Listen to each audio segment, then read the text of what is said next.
Hello students, कैसे हैं आप लोग। एक बार फिर से हम रीस्टार्ट 2.0 में आ चुके हैं। हम एक बार फिर से मिल चुके हैं। ईएमआई और एसी यहां पर लेकर आए हैं। मैग्नेटिज्म हम पढ़ चुके हैं। कैसे हैं आप, कमेंट में बताइए कैसी आपकी प्रिपरेशन चल रही है। आई होप बढ़िया ही चल रही होगी। मैं रोहित मालव। चलो चालू करते हैं आज का तनातन एपिसोड। बहुत ही बढ़िया यहां पर होने वाला है। यहां पर जो हम पढ़ने वाले हैं वो देखा जाए तो बहुत ही इंपॉर्टेंट भी है हमारे रियल लाइफ के पॉइंट ऑफ व्यू से। जो भी इनोवेशंस हुए हैं वो इलेक्ट्रोमैग्नेटिज्म से रिलेटेड हैं। यस, तो ईएमआई और एसी, ईएमआई का full form electromagnetic induction, induce जो हो जाते हैं हमारे मैग्नेटिक फील्ड और इलेक्ट्रिक फील्ड के बारे में बात करेंगे। एसी जो चैप्टर है उसके बारे में हम यहाँ पे बात करने वाले हैं। जेईई मेंस 2025 के लिए ये इंपॉर्टेंट होने वाला है और बहुत ही तरीके से हम यहाँ पर कवर करने वाले हैं। तो are you ready? Yes, I hope so. चलिए चालू करते हैं। What is EMI? Magnetic flux. ठीक है, मैग्नेटिक फ्लक्स के बारे में अगर हम बात करते हैं तो जैसे हमने इलेक्ट्रिक फ्लक्स के बारे में बात करी है वैसे ही कुछ मैग्नेटिक फील्ड लाइंस भी यहां पर एक कॉन्सेप्चुअली यहां पर सभी साइंटिस्ट लोगों ने आपको बताया है वो किस तरह से होता है। अगर हम यहां पर बात करते हैं किसी मैग्नेट के बारे में बात करें, किसी मैग्नेट के हिसाब से बात करें तो यहाँ पर नॉर्थ पोल होता है, यहाँ पे साउथ पोल होता है। सो नॉर्थ पोल से कुछ लाइंस निकलती हुई मानी जाती हैं। यस, ये मैग्नेटिक फील्ड लाइंस होती हैं। मैग्नेटिक फील्ड लाइंस की खास बात क्या होती है? सब मैग्नेटिक फील्ड लाइन जो होती है वो क्लोज लूप बनाती हैं और अंदर की तरफ भी वो टोटल कवर करती हैं। इलेक्ट्रिक फील्ड लाइंस की तरह नहीं होती हैं, राइट। अगर हम यहाँ पे बात करें तो इस तरीके से क्लोज लूप बनाते हुए ऐसा कंप्लीट करते हैं। ठीक है सर, मुझे मैग्नेटिक फील्ड लाइंस का थोड़ा बहुत ज्ञान है। क्या मैग्नेटिक फ्लक्स होता है बताओ। इलेक्ट्रिक फ्लक्स क्या होता है? सर, किसी गिवन एरिया में एरिया वेक्टर ले लेते हैं, उसमें इलेक्ट्रिक फील्ड पास होता है, इसके बीच में कोई एंगल होता है। तो सर मुझे यहाँ पर इलेक्ट्रिक फ्लक्स के बारे में जानकारी है और वो इलेक्ट्रिक फ्लक्स के बारे में जानकारी क्या है सर? वो E.A से दी जाती है। वैसे ही बच्चों यहाँ पर जो आपका इलेक्ट्रिक फील्ड है उसकी जगह पर अगर मैग्नेटिक फील्ड लाइंस पास होती हैं तो हम बोल सकते हैं कि यहाँ पर आप B.A से उसको रिप्रेजेंट कर सकते हैं और ये जो हो जाएगा ये हो जाएगा फ्लक्स। कौन सा फ्लक्स हो जाएगा? मैग्नेटिक फ्लक्स हो जाएगा। 5B जैसे हम इसको लिख सकते हैं। ठीक है सर, अगर क्लोज्ड सरफेस दे दी हो, सर हमने यहाँ पर गॉस लॉ पढ़ा है। गॉस लॉ के अंदर हमने देखा है कि जब आपका क्लोज्ड सरफेस होता है तो उसमें से बाहर जाते हुए हम इलेक्ट्रिक फ्लक्स को पॉजिटिव मान लेते हैं, अंदर आते को नेगेटिव मान लेते हैं। लेकिन यहाँ पर मैं आपको बताना चाहूंगा बहुत ही इंटरेस्टिंग कॉन्सेप्ट है कि अगर मैग्नेटिक फील्ड लाइंस यहां से बाहर निकल रही हैं तो क्या वो घूमकर वापस भी आएंगी? यस सर, बिल्कुल, क्योंकि मैग्नेटिक फील्ड लाइन की प्रॉपर्टी है कि वो कंप्लीट लूप बनाते हैं। यहां से जो भी मैग्नेटिक फील्ड लाइन जाएगी वो वापस आ जाएगी। यानी कि जाने का फ्लक्स अगर पॉजिटिव मान लें और आने का फ्लक्स नेगेटिव मान लें तो टोटल फ्लक्स यहां पर क्लोज्ड सरफेस से, दोस्तों ध्यान रखना ये बहुत ही इंपॉर्टेंट कॉन्सेप्ट है। क्लोज्ड सरफेस से अगर फ्लक्स देखना है, वो भी मैग्नेटिक फ्लक्स देखना है, तो उसका आंसर हमेशा क्या होगा? 0 होगा। ये हमने यहां पर देख लिया।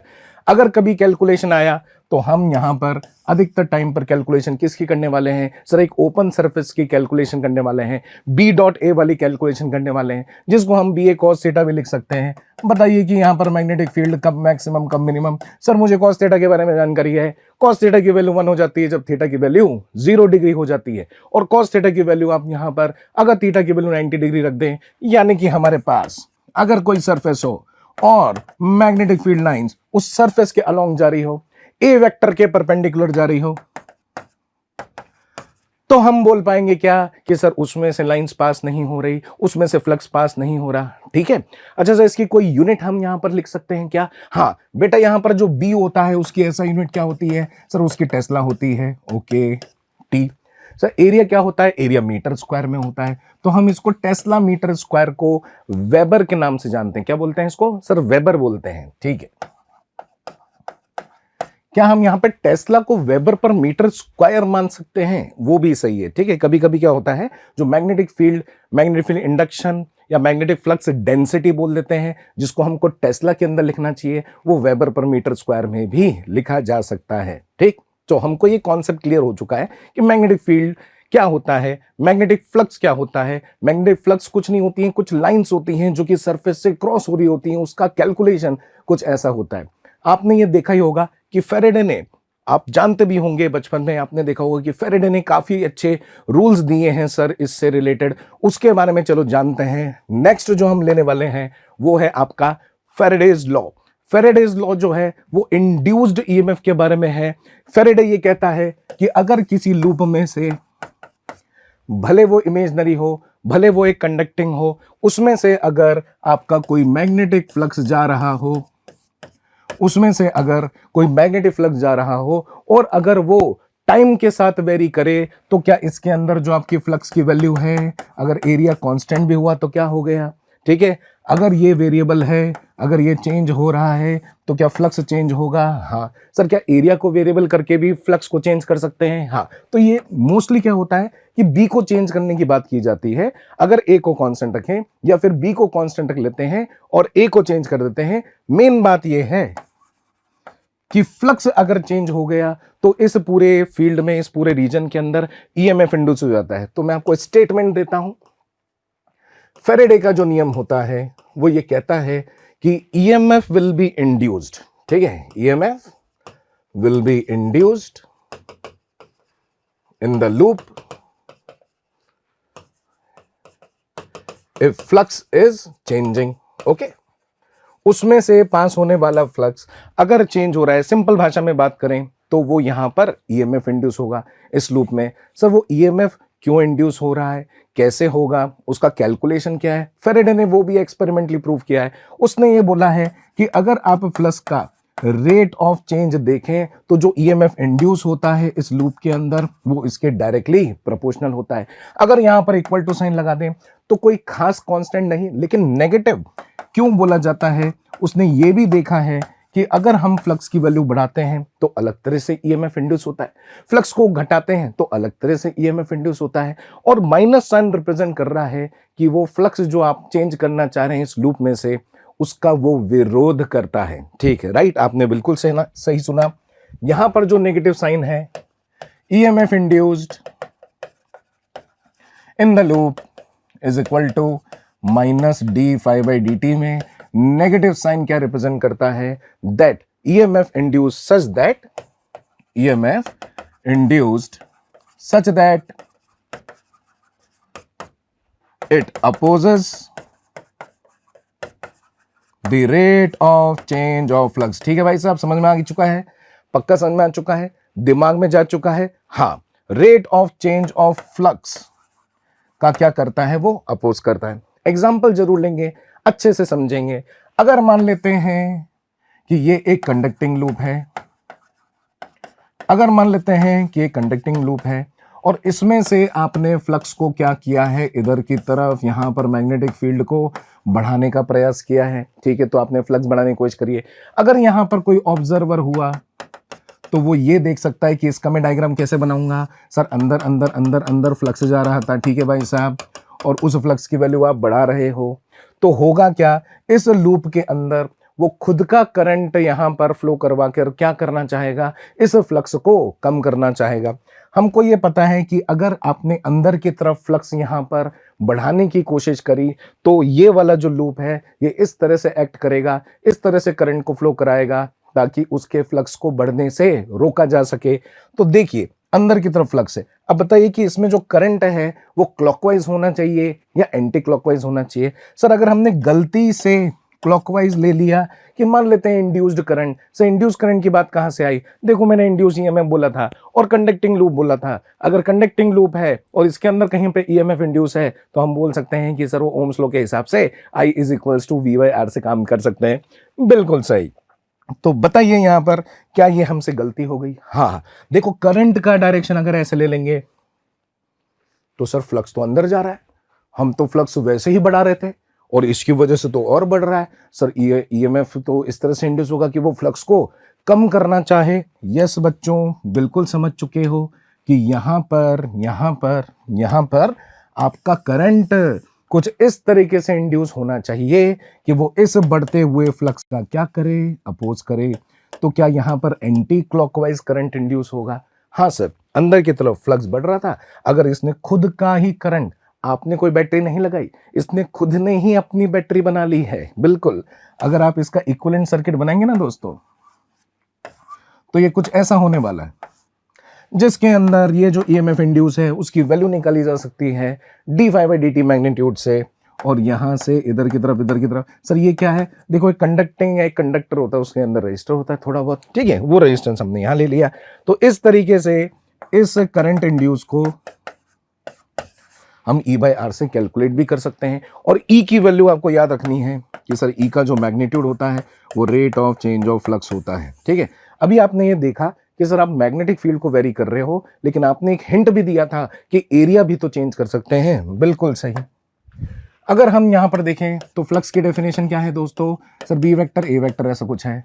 अगर हम मैग्नीट्यूड वाइज ही देख लें, चलो तो मान लेते हैं कि बी और ए सेम डायरेक्शन में है, मान लेते हैं, ठीक है भाई साहब। तब हम d∅dt को क्या लिख सकते हैं, सर जब ये प्रोडक्ट में है ना, जब ये प्रोडक्ट में है तो इनमें से कोई भी वेरिएबल हो सकता है। तो b का डिफरेंशिएशन अगर मैं करूंगा तो वो dv/dt इंटू ए हो जाएगा, प्लस अगर मैं यहां पर a का अब डिफरेंशिएशन करूंगा तो वो ये हो जाएगा।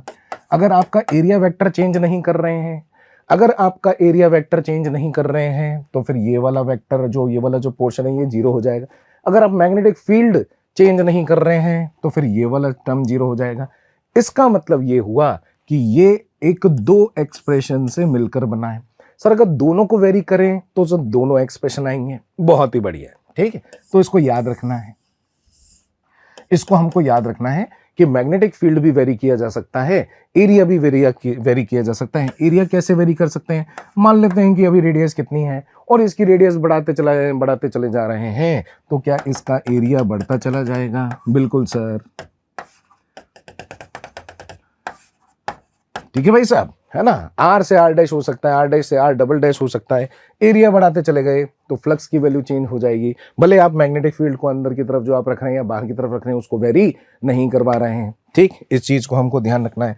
चलिए भाई साहब, तो यहां पर फेरेडे ने जो बोला उसको हमने मान लिया। ईएमएफ इंड्यूस जो होता है वो माइनस d∅/dt जैसा होता है। फाई को चेंज करने के दो तरीके होते हैं, b इंटू ए के पॉइंट ऑफ व्यू से हम उसको दोनों डिफरेंशिएट करते हैं। याद रखना 95% लगभग मान लीजिए कि मैग्नेटिक फील्ड को ही वेरी कराने का प्रयास होता है। dB/dt into A, area of the loop को क्या रखते हैं, अधिकतर कांस्टेंट रखते हैं, ठीक। अगर आपके ए वेक्टर को चेंज करना चाहे तो उसका जो स्पेशल क्वेश्चन है वो भी मैं आपको बताता हूं। ये लो, अगर हम ये मान लेते हैं कि ये कंडक्टिंग लूप है भाई साहब, ठीक है।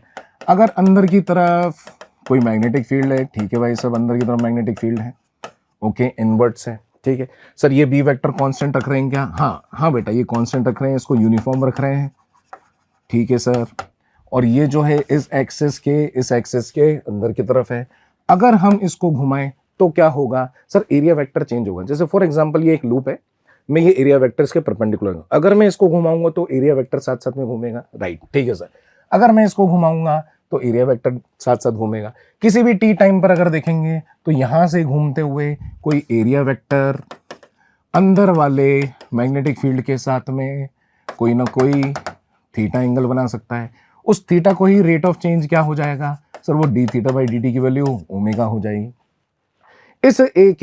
इस एंगल के चेंज होने से क्या होगा बेटा, इससे आपके फ्लक्स की वैल्यू चेंज होगी सर, क्योंकि वो BA cos थीटा होता है, बिल्कुल सही है सर। अगर मैं इसको डिफरेंशिएट करूं तो क्या होगा, सर अगर इसको डिफरेंशिएट करेंगे तो वो d∅/dt हो जाएगा।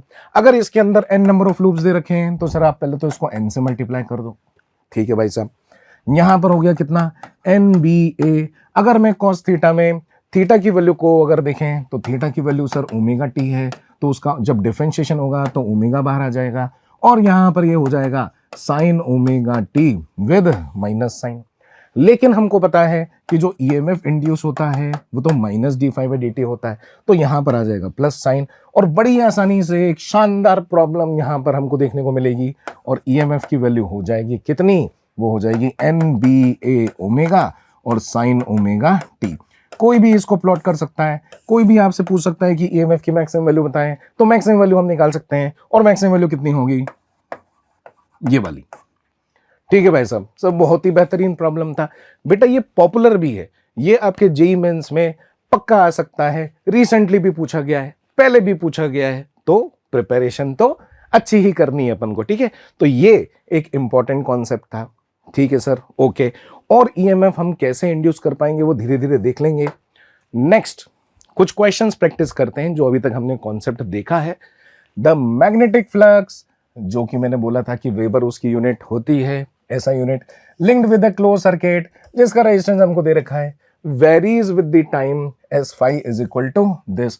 अगर मुझे flux as a function of time दे दिया, क्या मैं इसके डिफरेंशिएशन से ईएमएफ की वैल्यू निकाल लूंगा? बिल्कुल। The induced current in the circuit t equal to 2 से लेकर sorry at t equal to 2 हमको निकालना है, तो बड़ी आसानी से निकाल सकते हैं। सर अभी आपने कौन से बताया था कि I is equal to E by R कर लेंगे, ठीक है भाई साहब। सर जो ईएमएफ का आपका मैग्नीट्यूड है, वो ईएमएफ का मैग्नीट्यूड हम d phi by d t से निकाल सकते हैं। हालांकि हम यहाँ पर माइनस लगा देते हैं, पर अगर मुझसे कोई करंट की वैल्यू पूछ रहा है और डायरेक्शन के बारे में कोई बात नहीं कर रहा है, तो हम इसके मैग्नीट्यूड ले सकते हैं, ठीक है भाई साहब। इसका हम डिफरेंशिएशन कर देते हैं।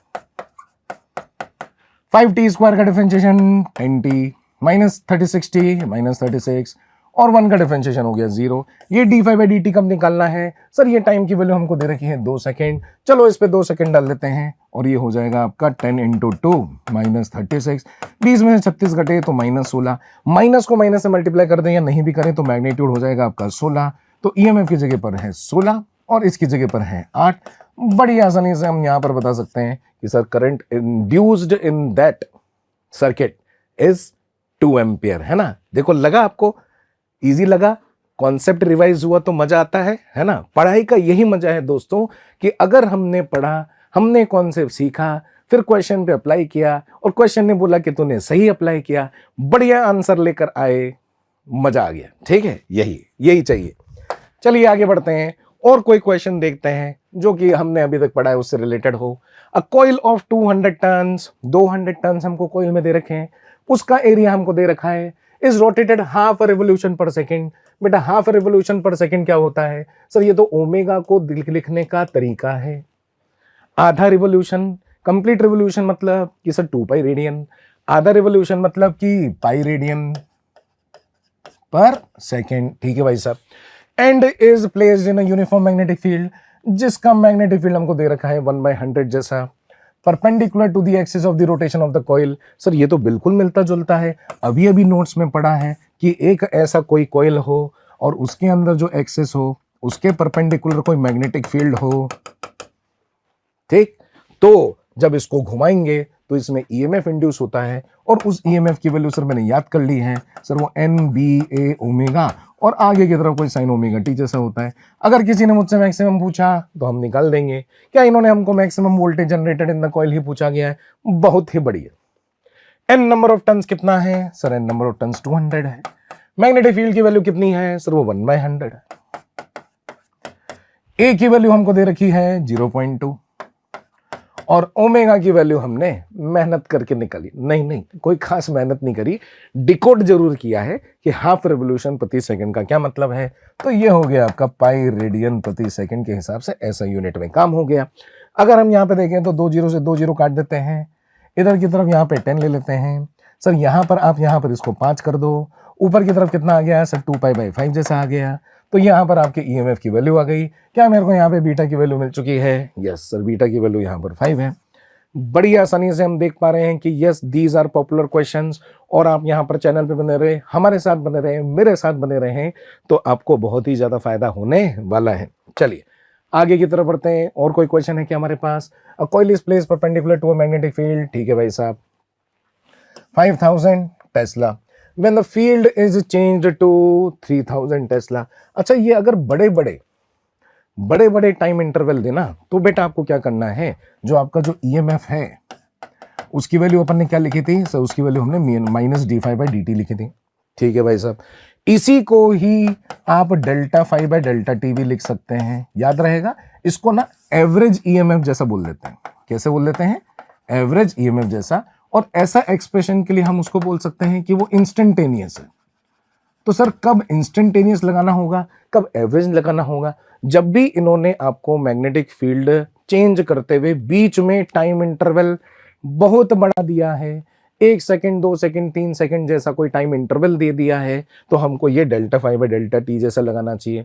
कभी इन्होंने आपको dB/dt दे दिया कि भाई rate of change of magnetic field, rate of change of flux वगैरह ऐसा कुछ दिया है, तो फिर आपको इंस्टेंटेनियस लगाना है, ठीक है। समझ गए हैं? ओके चलिए, तो जैसे कि मैं यहाँ पे प्रेडिक्ट कर पा रहा हूं, आप भी प्रेडिक्ट कर सकते हैं। सर 5000 टेस्ला था, अब वो 3000 टेस्ला हो गया। आपकी मैग्नेटिक फील्ड की वैल्यू कम हो गई। कितने टाइम के अंदर? 2 सेकंड के अंदर। इंड्यूस्ड ईएमएफ कितना है? सर इंड्यूस्ड ईएमएफ 22 वोल्ट है, तो हमको ईएमएफ की वैल्यू दे दी है। Is produce in the coil if the diameter of the coil is 0.02, जिसको हम यहाँ पर कांस्टेंट रख रहे हैं, तो बताना है कि number of turns in the coil कितना है। सबसे पहले हमको फ्लक्स लिखना आना चाहिए। फ्लक्स कितना होता है? सर वो B इंटू ए होता है। कुछ नहीं दे रखा है तो हमको यहाँ पर ए और बी को सेम डायरेक्शन में मानना है। एक बार हम यहाँ पे ध्यान से देखें तो coil is placed perpendicular to the magnetic field, तो ये है आपकी कॉइल, मैग्नेटिक फील्ड है पूरा अंदर। तो अगर आपकी कॉइल और मैग्नेटिक फील्ड इस तरह से होता है तो सर वो B इंटू ए ही हुआ, क्योंकि इस कॉइल के परपेंडिकुलर में ए वेक्टर होगा और इधर की तरफ ही आपका बी वेक्टर है, तो हम यहाँ पर cos 0 डिग्री को 1 लिख रहे हैं। ठीक है भाई साहब। अगर यहाँ पर n नंबर ऑफ लूप्स हैं तो यहाँ पर आपको n से मल्टीप्लाई करना पड़ेगा। सिंगल लूप है तो आप n से यहाँ पे n की वैल्यू 1 डाल दीजिए, कोई दिक्कत नहीं है। ओके भाई साहब, ठीक। अगर हम इसके अंदर चेंज निकालने की कोशिश करें तो हमको देखना पड़ेगा कि एरिया चेंज किया है या मैग्नेटिक फील्ड। तो मैग्नेटिक फील्ड चेंज किया है तो हम यहाँ पे लिख सकते हैं डेल्टा B इंटू ए के बराबर। ठीक है भाई साहब। ओके, आप देख सकते हैं कि ऑप्शंस के अंदर हमको जो है वो नंबर ऑफ टर्न्स निकालने हैं, तो वो आप प्लस में लें माइनस में लें, ईएमएफ का मैग्नीट्यूड के हिसाब से लें, कोई दिक्कत नहीं है। अगर मैंने इसको टाइम इंटरवल से डिवाइड कर दिया तो क्या हो जाएगा? सर हमको ईएमएफ की वैल्यू मिल जाएगी। ठीक है, तो आप यहां पर देख सकते हैं कि इस वाले टर्म को इसके बराबर कर देते हैं। ईएमएफ की वैल्यू कितनी दे रखी है? 22। टाइम की वैल्यू कितनी दे रखी है? Sir 2 second. मैग्नेटिक फील्ड में कितना चेंज किया है? सर 5000 से लेके 2000 का चेंज है, 5000 से 3000 का चेंज है, सॉरी। तो सर 2000 यहाँ पर इसमें चेंज आ गया। नंबर ऑफ टर्न्स यहाँ लिख देते हैं। एरिया की वैल्यू कितनी है? सर अगर ये हमको डायमीटर दे रहे हैं तो जो आपका एरिया है वो πd²/4 लेना होगा। बिल्कुल सही। ठीक है, क्या हमें यहाँ से n की वैल्यू निकाल सकता हूं? क्यों नहीं सर, बड़ी आसानी से हम यहाँ पर n की वैल्यू निकाल लेंगे। यहाँ से 2 से 2 काट देंगे, इधर 1000 बच जाएगा, इधर की तरफ 4 है, इधर d का स्क्वायर करेंगे तो उसमें भी 4 इंटू 10⁻⁻⁴ आएगा। चलो लिखते हैं, इधर है 22, इधर की तरफ कितना है आपका 2000 में से 2 गया तो ये हो गया आपका n इंटू 1000 है सर। इधर की तरफ पाई है, पाई को 22/7 लिख दो सर। डी स्क्वायर की वैल्यू जो होगी वो कितनी हो जाएगी? डी स्क्वायर की वैल्यू हो जाएगी 4 इंटू 10⁻⁻⁴। ठीक है, 4 इंटू 10⁻⁻⁴। ठीक है, ऐसा यूनिट में काम करना सीखिए। 4 जो है यहाँ पर ये इधर की तरफ मौजूद। ठीक, ओके भाई साहब। अगर मैं इसको कैलकुलेट करूं 22 से 22 जाएगा, 4 से 4 जाएगा, 10⁻⁻⁴ को जब नीचे लेकर आएंगे तो सर वो 10,000 हो जाएगा, 1000 से जाएगा। n का आंसर आ जाता है कितना? सर 70 आ जाता है। बिल्कुल ठीक है, तो 70 इज द करेक्ट आंसर। मजा आया? ठीक है, जो कॉन्सेप्ट हमने सीखा वो हमने यहाँ पर इस्तेमाल किया, लगाया PYQ के ऊपर, बहुत ही बढ़िया। आइए भाई और देखें जरा ईएमएफ इंड्यूस के ऊपर और कोई किस तरह क्वेश्चन बन सकते हैं। सर मैग्नेटिक फील्ड हमको नॉर्मली क्रॉस करवाया है किसी स्क्वायर मेटेलिक प्लेट से और उसके अंदर एरिया कितना है? इतना है, यानी एरिया को फिक्स कर दिया है। Magnetic field is changing with time as shown in the figure. ये मैग्नेटिक फील्ड का टाइम के साथ में हमको डायग्राम दे रखा है। यहाँ पर हमको ये मिली टेस्ला दिया हुआ है। ठीक है, क्योंकि टेस्ला एक बड़ी क्वांटिटी होती है, तो पर्टिकुलरली अगर हम देखते हैं तो आपका जो ये मिली टेस्ला है ये भी कोई बहुत ज़्यादा कम नहीं है। इधर की वैल्यू अगर हम देखें तो सर वो 10 है, इधर की वैल्यू 5 है। क्या मैं इस स्लोप में dv/dt निकाल सकता हूँ? यस, इसका अगर स्लोप निकाला जाए जिसको हम dv/dt बोल सकते हैं, उसकी वैल्यू 10/5 बोलें या फिर 8/4 बोलें या फिर 6/3 बोलें, कहीं पे भी आप लोग स्ट्रेट लाइन के अंदर स्लोप सेम आएगा तो वो कितना आ जाता है? सर वो 2 के बराबर आ रहा है और वो 2 मिली टेस्ला है। ठीक है, यानी कि 2 इंटू 10⁻³ हमको लिखना पड़ेगा। ठीक है साहब। The magnitude of the induce EMF in the plate during t is equal to 2 second to t is equal to 4 second. अब क्या है कि यहाँ पर ना टाइम इंटरवल उतना मैटर नहीं करता है। क्यों? क्योंकि सर यहाँ पर जो आपने मैग्नेटिक फील्ड की बात करी है वो मैग्नेटिक फील्ड इनिशियल फाइनल की जगह पर हमने तो इसका dB/dt ही निकाल लिया है। तो ईएमएफ की वैल्यू कितनी हो जाएगी? सर वो तो dφ/dt होती है। माइनस साइन लिखना चाहें तो लिखना चाहें, ठीक है, नहीं तो मैग्नीट्यूड वाइज सॉल्व कर लेंगे। अगर हम यहाँ पर देखेंगे तो सर वो आपने बताया था कि dB by d t into A plus B into d A by d t होता है, बिल्कुल सही। लेकिन यहाँ पर एरिया तो चेंज नहीं हो रहा। dB बाई डी टी की वैल्यू कितनी है सर, वो 2 है, और आपका 2 इंटू 10⁻³ है ना, मिली में है। ए की वैल्यू कितनी है सर, ए की वैल्यू 4 है, तो ये हो जाएगा आपका 8 मिली वोल्ट के बराबर यहाँ पर आंसर आ जाएगा। और मिली वोल्ट में आंसर चाहिए, 8 यहाँ पे टिक करेंगे, बल्ले बल्ले हो गई, सही। बड़ा मजा आया सर, है ना। जो भी हमने यहाँ पर जरा सा कॉन्सेप्ट रिवाइज किया, तरह तरह के क्वेश्चन उस पर कर रहे हैं, आपको मजा आ रहा होगा, मुझे भी आपको समझाते हुए अच्छा लग रहा है। मिलकर हम मेहनत करते हैं तो अच्छा लगता है। लेंज लॉ क्या होता है? लेंज एक थ्योरेटिकल लॉ है बेटा। फेरेडे कौन सा लॉ है सर? फेरेडे एक्सपेरिमेंटल लॉ है। उसने जो लॉ दिया है उसके ऊपर कैलकुलेशन है, उसके अंदर ईएमएफ इंड्यूस की कैलकुलेशन करवाता है, करंट की कैलकुलेशन भी हो जाती है, क्योंकि अगर लूप बंद होता है तो ईएमएफ उसमें इंड्यूस्ड है। अगर मैं ई बाई आर के बारे में बात करता हूं तो उससे करंट वगैरह की वैल्यू मिल जाती है। जो लेंज है बेटा, ये एक थ्योरेटिकल लॉ है, इसका स्टेटमेंट दूंगा तो आपको यहां पर ज्यादा क्लैरिटी आएगी। लेंज लॉ ये कहता है, अकॉर्डिंग टू दिस लॉ, जो ईएमएफ इंड्यूस हो रहा है, EMF induced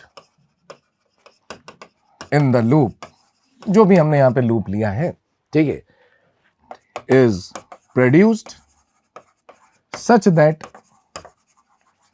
it opposes the cause, ठीक है, it opposes the cause which has produced it, ठीक है, विच हैज प्रोड्यूस्ड इट।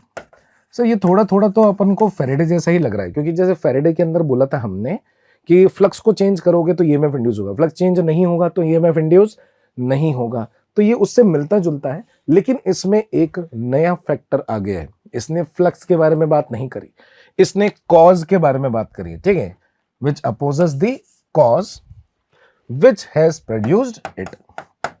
तो क्या कॉज रहा होगा जिसकी वजह से वो ईएमएफ आ रहा होगा, उसी का ही अपोज करने के लिए ईएमएफ क्या हुआ है वहां पर पैदा हुआ है। ईएमएफ प्रोड्यूस हुआ है इसलिए कि जो तुम हरकत कर रहे हो वो मत करो, सिंपल सी बात है। एग्जांपल से समझते बेटा, ठीक है।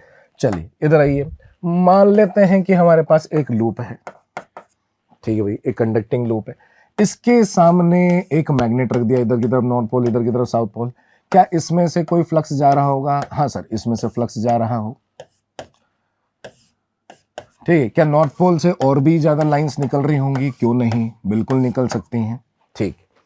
अगर आपने इस मैग्नेट को मूव नहीं करवाया तो इस फ्लक्स की वैल्यू चेंज नहीं होगी, तो ईएमएफ इंड्यूस नहीं होगा, ठीक है भाई साहब।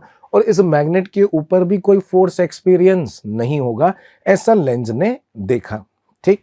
अब लेंज ने क्या किया, इसको एक वेलोसिटी देकर छोड़ दिया। जैसे इसको वेलोसिटी दी, पता लगा कि धीरे धीरे इसकी वेलोसिटी कम हो गई।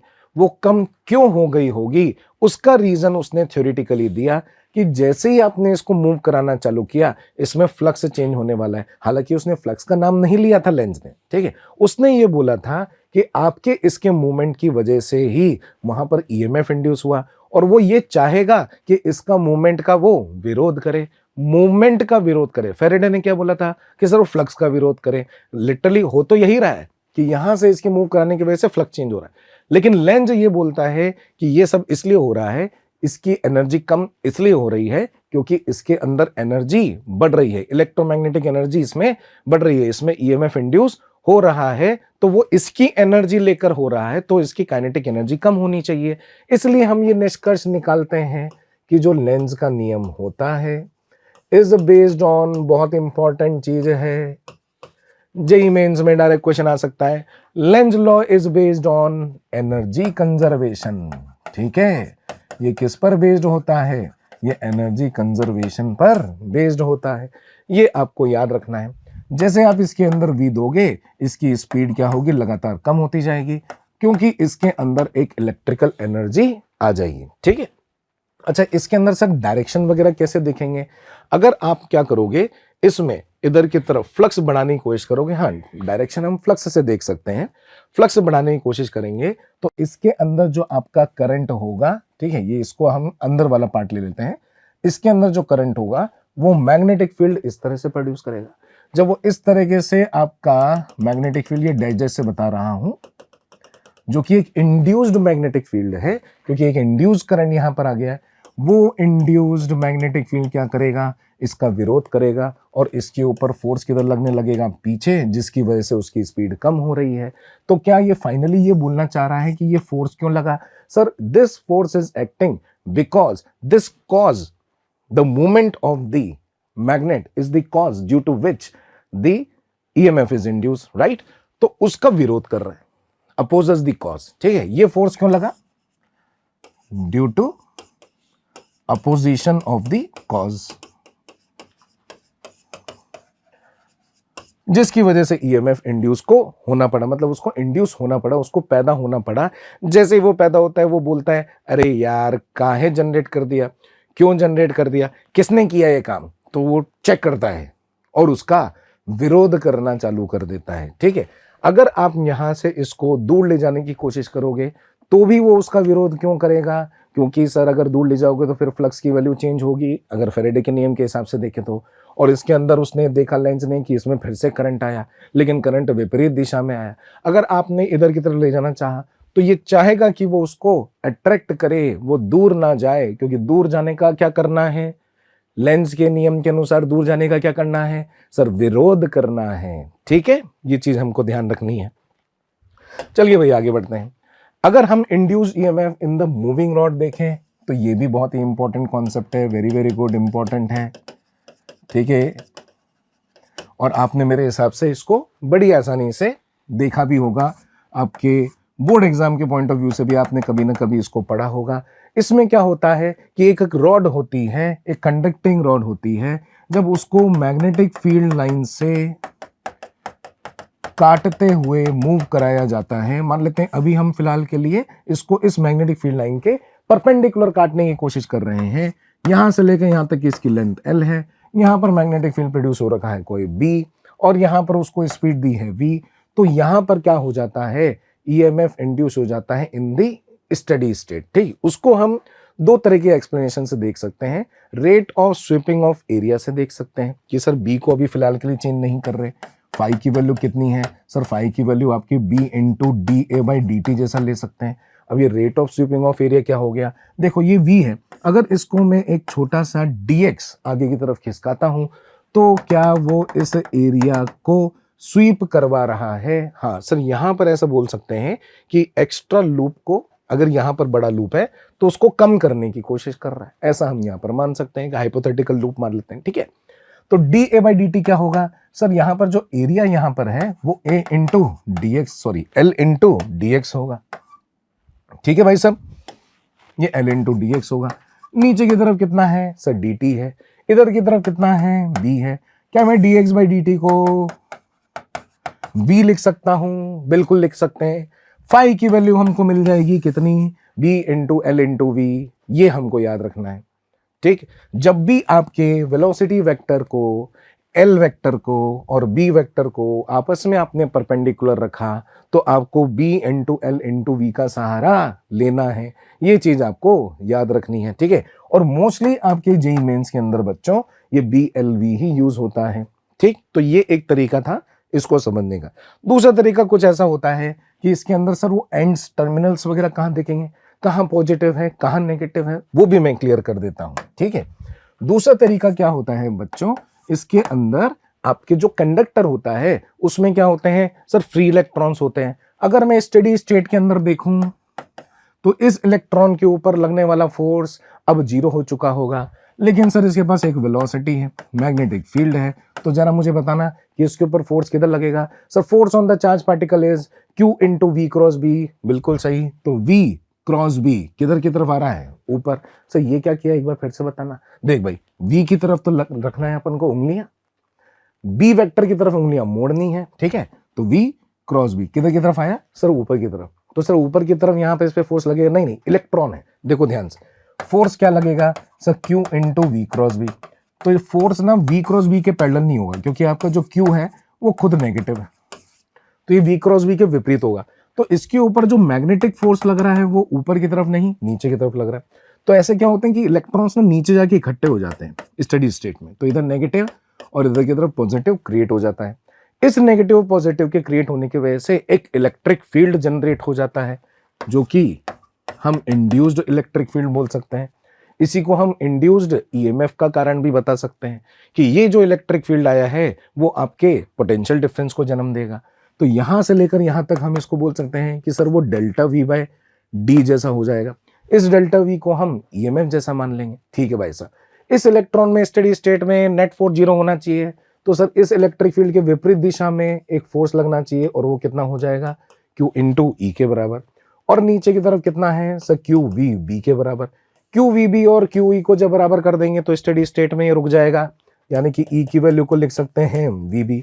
लेकिन इलेक्ट्रिक फील्ड को तो हमने डेल्टा वी बाय एल लिख दिया। डेल्टा वी की वैल्यू कितनी हो जाएगी सर, वो ईएमएफ अपॉन एल के हिसाब से लिख दो। यहाँ पर वी है, यहाँ पर वी है, क्या वही आ गया? बिल्कुल सर, वाह सर, मजा आया। दो तरीके के सॉल्यूशन देख लिए, दो तरीके के सॉल्यूशन देख लिए। D phi by d t से ईएमएफ निकाल सकते हैं, और हम यहाँ पर इस इलेक्ट्रॉन के ऊपर स्टेडी स्टेट में बीच में कोई भी इलेक्ट्रॉन है उसके ऊपर नेट फोर्स को 0 करके भी हम बता सकते हैं कितना इलेक्ट्रिक फील्ड इंड्यूस हुआ, कितना ईएमएफ इंड्यूस हुआ, वो यहाँ पर आप देख सकते हैं। ठीक, ओके, डन। अगर यहाँ पर कोई एंगल बन जाए, ध्यान रखना, अगर यहाँ पर कोई एंगल बन जाए, जैसे कि यहां से लेकर यहां तक ये कोई ए है, ये बी है, ठीक है भाई साहब, ओके, ये ए है, ये बी है, यहां से लेकर यहां तक अगर इसको एक वेक्टर फॉर्मेट में लिख लें, एल वेक्टर, और मान लेते हैं कि ये वी वेक्टर यहां पर कोई एंगल थीटा बना रहा है, तो v का वो कंपोनेंट जो l की दिशा में होता है वो काम नहीं आता, यानी कि cos थीटा वाला नहीं, sin थीटा वाला काम में आता है। और जो आपका मैग्नेटिक फील्ड है वो तो फिलहाल के लिए हमने अंदर की तरफ ही रखा है। तो हम बोल सकते हैं कि सर इसमें ईएमएफ जो इंड्यूस होगा वो होगा b into L into V का cos थीटा नहीं बच्चों, sin थीटा लेना है। इस तरीके से लिखा जा सकता है। ईएमएफ क्योंकि एक स्केलर क्वांटिटी है, क्या बोला है, एक स्केलर क्वांटिटी है, तो इसको हम B vector dot L cross V से भी रिप्रेजेंट कर देते हैं। हालांकि ये बहुत ही कम काम में आता है जेईई मेंस के अंदर, अगर आ जाए तो आप यहां पर अब बिल्कुल सक्षम बन चुके हैं। अधिकतर तो बीएलवी वाला ही काम होता है। ठीक, ऐसे में केवल और केवल रॉड के ट्रांसलेशन का नहीं, कभी कभी रोटेशन का भी क्वेश्चन आ जाता है कि मान लेते हैं कि यहां पर एक रॉड है, एक कंडक्टिंग रॉड है, कंडक्टिंग रॉड होना जरूरी है तभी इलेक्ट्रॉन का मूवमेंट होगा, तभी प्लस माइनस बनेगा, और उसको हिंज करके ओमेगा से घुमा रहे हैं। उसकी जो लेंथ है वो कितनी है, एल है। ठीक है भाई साहब, ओके सर। सर इसके अंदर किस तरह से ईएमएफ इंड्यूस होगा ये हमको देखना है। चलिए भाई, तो इसके अंदर ईएमएफ कैसे इंड्यूस होना है ये हमको देखना है। तो देखो ऐसा है कि हर छोटे छोटे सेगमेंट में छोटा छोटा ईएमएफ होगा, राइट। ठीक, तो हमको एक्स दूरी पर एक डीएक्स एलिमेंट ले लेना है। उस डीएक्स एलिमेंट से पूछेंगे कि तुम में छोटा सा ईएमएफ बताओ, तो वो बताएगा कि मैग्नेटिक फील्ड तो हर जगह है, मेरी जो लेंथ है वो डीएक्स है, और जो मेरी स्पीड होगी वो क्या होगी, ओमेगा इंटू एक्स होगी, क्योंकि वो एक्स दूरी पर मौजूद है, राइट। बिल्कुल समझ में आ चुका है सर। तो इसको हम ओमेगा एक्स से मल्टीप्लाई कर देंगे, ये हो जाएगा B into omega x d x, और उसका क्या करना होगा, इंटीग्रेशन पूरी रॉड का निकालना है, तो 0 टू लेके एल ले लेते हैं। डन है सर। ये हो जाएगा half B omega L square, याद रहेगा, ये भी इंपॉर्टेंट है भाई। ठीक है, ईएमएफ इंड्यूस जो है वो half into B into omega into L square के बराबर आता है। ठीक, तो ये चीज भी आप याद रखें। इसमें हम मैग्नेटिक फील्ड अगर अंदर की तरफ ले लेते हैं तो क्या मैं टर्मिनल्स का पता कर सकता हूं कि इलेक्ट्रॉन किधर जाएगा? हाँ, उसको एक अलग तरीके से देखा करो कि जैसे ये इलेक्ट्रॉन है, जब ये चालू ही हुआ होगा, मान लेते हैं ये स्टेडी स्टेट अभी नहीं आया है, अभी घुमाना चालू ही किया होगा, इसकी कोई वेलोसिटी v रही होगी, अंदर की तरफ कोई b है, sir v cross b check कर लेते हैं, तो v क्रॉस b सर इधर आ रहा है, लेकिन ये इधर नहीं जाएगा क्योंकि ये एक नेगेटिव चार्ज है, तो लेफ्ट में नहीं जाकर राइट में जाएगा, तो ये नेगेटिव टर्मिनल, क्योंकि वहां पे नेगेटिव चार्ज इकट्ठे हो जाएंगे, और यहाँ पर अभाव सा महसूस होगा तो यहाँ पर पॉजिटिव चार्ज आ जाएगा, तो इधर की तरफ है नेगेटिव, इधर की तरफ है पॉजिटिव। इस तरीके से यहाँ पर एक आपका पोटेंशियल डिफरेंस बन जाएगा। ये हायर पोटेंशियल पर होगा और ये लोअर पोटेंशियल पर होगा। क्या हमको ये चीज़ देखनी आ गई है कि कौन सा टर्मिनल पॉजिटिव कौन सा टर्मिनल नेगेटिव होगा? हाँ सर, आ गई है, बहुत ही बढ़िया। चलिए आगे चलते हैं। कुछ क्वेश्चंस करते हैं। A 1 metre long metal rod XY completes the circuit. ये हमको ऐसा कोई सर्किट बना दिया।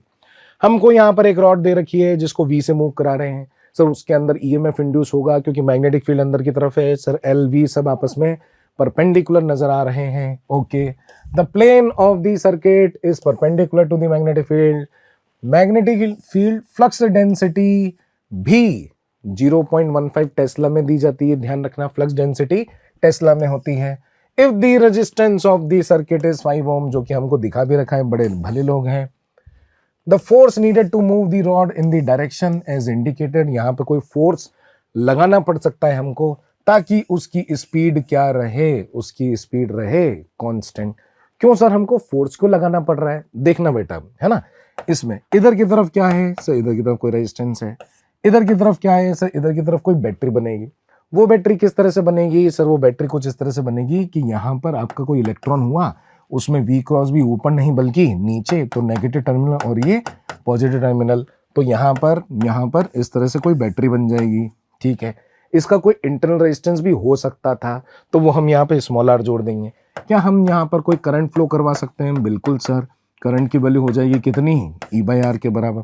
अब ध्यान देना, कितने लोगों को याद रहा कि अगर एक रॉड में जो कि मैग्नेटिक फील्ड में हो और उसमें करंट जा रहा हो, अरे सर ये तो मैग्नेटिक फोर्स एक्सपीरियंस करेगा।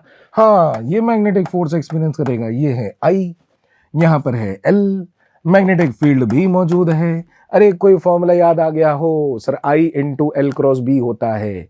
यस, तो L वेक्टर I की दिशा में लेते हैं, मैग्नेटिक फील्ड की तरफ घुमाएंगे तो फोर्स किधर लगेगा सर? फोर्स इधर की तरफ लगेगा।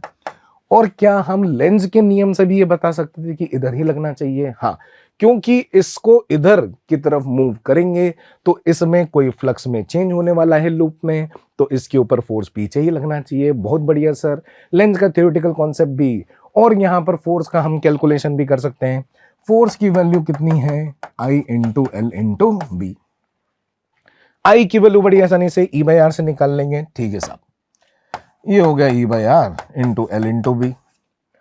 E की वैल्यू कैसे निकालेंगे सर? अभी मूविंग रॉड का फॉर्मूला E की वैल्यू हमने लिखी थी, कितनी है सर? वो BLV के बराबर। बहुत बढ़िया। तो जैसे ही हम यहां पर BLV रखेंगे, इसका फॉर्मूला क्या बन जाएगा? इसका हो जाएगा sir B square L square और यहां पर V और नीचे की तरफ R की वैल्यू डाल देंगे। B की वैल्यू दे रखी है, L की वैल्यू हमको दे रखी है, L की वैल्यू हमको दे रखी है क्या? 1 मीटर लॉन्ग। स्पीड की वैल्यू दे रखी है। सारी वैल्यूज डाल देंगे, बड़ी आसानी से सोल्व कर लेंगे। कर पाएंगे? बिल्कुल कर पाएंगे, राइट।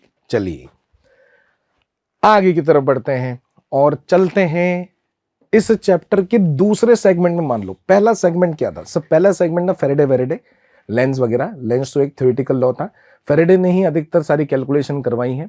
EMF वगैरह इंड्यूस होता है, मूविंग रॉड में भी होता है, रोटेटिंग रॉड में भी होता है। सर्किट कंप्लीट करवा देते हैं, सर्किट कंप्लीट करवा के करंट निकलवा लेते हैं, करंट निकलवा कर कभी फोर्स निकलवा लेते हैं, और फिर वो फोर्स को ऐसा बोलते हैं कि भाई फोर्स की वैल्यू बताओ ताकि वेलोसिटी कांस्टेंट हो। ठीक है साहब, ये एक सेगमेंट। दूसरा सेगमेंट जो है बच्चों, वो इंडक्टेंस से रिलेटेड है, म्यूचुअल इंडक्टेंस से रिलेटेड है। सर ये क्या होता है? तो मैं आपको कुछ बताना चाहता हूं कि हमारे पास जो सिलेबस है उसमें कोई भी इलेक्ट्रिकल डिवाइस देखें तो उसमें 3 तरीके के डिवाइस, पर्टिकुलरली 4 तरह के डिवाइस हम बोल सकते हैं, हमको सर्किट में सॉल्व करने पड़ते हैं। ठीक है, एक हो गया आपका रजिस्टर। ठीक है सर, वो रजिस्टर वाला तो करंट इलेक्ट्रिसिटी चैप्टर के अंदर कर लेते हैं। ठीक है, एक होता है कैपेसिटर। सर कैपेसिटर के भी कॉम्बिनेशन होते हैं। कैपेसिटर इज नथिंग बट कि उसमें इलेक्ट्रिकल एनर्जी स्टोर करने का एक डिवाइस है। ठीक है, और बैटरी। ठीक है सर, सर्किट में बैटरी भी होती है। एक और कंपोनेंट यहां पर हम ऐड कर सकते हैं सर्किट के अंदर, एक और चीज ऐड कर सकते हैं जिसका नाम होता है इंडक्टेंस। क्या नाम होता है? इंडक्टेंस। इसका नाम क्या है? रेजिस्टेंस। इसका नाम क्या है? कैपेसिटेंस। रेजिस्टेंस मतलब it is the property which opposes the flow of the current. Capacitance sir it is the capacity of the device to store the charge और एनर्जी, इलेक्ट्रिकल एनर्जी। ठीक है सर। इंडक्टेंस क्या होता है? ये inductance एक property है कि अगर आपने किसी डिवाइस में से, इंडक्टर में से, डिवाइस में से आपने करंट को चेंज करना चाहा, और बोले तो फ्लक्स को चेंज करना चाहा, तो वो उसका अपोज करता है। ठीक है, it is the property of the material which opposes the change in current through it। ठीक है, ये अपने में से करंट को जब आप बदलना चाहोगे तो ही ये प्रॉपर्टी आएगी। ठीक, और इसका जो सिंबल होता है इस मटेरियल का, मटेरियल मतलब कि सर एक वायर में भी क्या इंडक्टेंस होता है? हाँ बेटा, एक कंडक्टिंग वायर में भी इंडक्टेंस वाली प्रॉपर्टी होती है कि उसमें से जब करंट को आप चेंज करना चाहोगे तो वो अपनी प्रॉपर्टी शो करेगा और उसका सिंबल हो जाता है कितना? एल। आप सब जानते हैं मेरे हिसाब से। ठीक है, जब इसमें से आप करंट को पास करते हैं तो इसके अक्रॉस जो ईएमएफ डेवलप होता है उसको एक नए तरीके से लिखा जाता है और वो लिखा जाता है कितना? इस तरह से, minus L D I by d T. Sir ये माइनस क्यों आ गया? बेटा ये फिर से वही है, अगर आपने करंट के फ्लो को बढ़ाने की कोशिश करी तो ये ईएमएफ ऐसे इंड्यूस होगा कि उस करंट को कम करना चाहे। ठीक है, अगर आपने करंट कम करने का कोशिश किया तो ये इस तरह से इंड्यूस होगा कि उसको धक्का मारे, यानी कि उस करंट को कम ना होने दे। अच्छा सर एक बार फिर से देखें, सर बढ़ेगा तो करंट बढ़ेगा तो उसको कम करने के लिए बैटरी बनाएगा। जैसे एग्जांपल के तौर पे इसके अंदर अगर हम इंड्यूस्ड बताएं कि भाई इंडक्शन क्या है, जैसे आई की वैल्यू किसी ने बोल दी 2 एम्पियर प्रति सेकंड से बढ़ रही है। ठीक, तो इसमें वो ईएमएफ कैसे इंड्यूस होगा? ये चाहेगा कि वो बढ़े नहीं तो वो अपनी बैटरी को कैसे बनाएगा? सर वो अपनी बैटरी को कुछ इस तरह से बनाएगा कि इसका वो अपोज करके खुद का करंट फ्लो कराने की कोशिश करे। और आपको ये पता है कि बैटरी जो है खुद का करंट फ्लो कराने की कोशिश कब करती है? जब वो अपने पॉजिटिव टर्मिनल से करंट को उल्टा ले जाए, राइट? तो इसके अंदर इस तरीके से आपका ईएमएफ इंड्यूस हो जाएगा। अगर हम बैटरी के पॉइंट ऑफ व्यू से बात करें कि भाई बैटरी कैसी बन रही है, तो ऐसी बन रही है। ठीक है, प्लस माइनस ऐसा। ठीक, अगर आपने यहां पर -2 कर दी, अगर आपने यहां पर -2 कर दिया, इसका मतलब कि सर करंट कम करना चाह रहे हैं। करंट कम करना चाहोगे तो सर ये करंट और कम नहीं बल्कि उधर की तरफ धकेलने की कोशिश करें, तो ये टर्मिनल्स क्या हो जाएंगे? पलट जाएंगे। ठीक, अगर मैं सर्किट में सॉल्व करूंगा तो सर्किट में क्या होता है बेटा कि जब आप इस ए टर्मिनल से बी टर्मिनल की तरफ जाओगे तो आपको V A minus V B जो है, बस उसमें माइनस मत लगाना। ठीक है, उसमें हम L D I by d T लेंगे। क्यों? सर अभी बात हुई थी कि जो आपकी आई की वैल्यू है अगर वो पॉजिटिव होगी तो बैटरी कैसी बनाएगा? बैटरी ऐसी बनाएगा कि ये पॉजिटिव और वो नेगेटिव। अब देखो ये पॉजिटिव टर्मिनल मतलब कि ए सर हाई पोटेंशियल पर, sir B sir low potential पर। ठीक है, तो जब VA माइनस VB करोगे तो LDI बाई DT आएगा, लेकिन अगर final minus initial VB minus VA कर दिया तो वो माइनस LDI बाई DT आएगा। मैं थोड़ा सा इसको फॉलो करता हूं। ठीक है, यहां से यहां पर जाएंगे तो सर LDI बाई DT करना पड़ेगा कि माइनस LDI बाई DT करना पड़ेगा। अगर आप A से लेकर B गए तो VA माइनस VB को LDI बाई DT लिखना है। अगर VB माइनस VA करेंगे तो माइनस LDI बाई DT।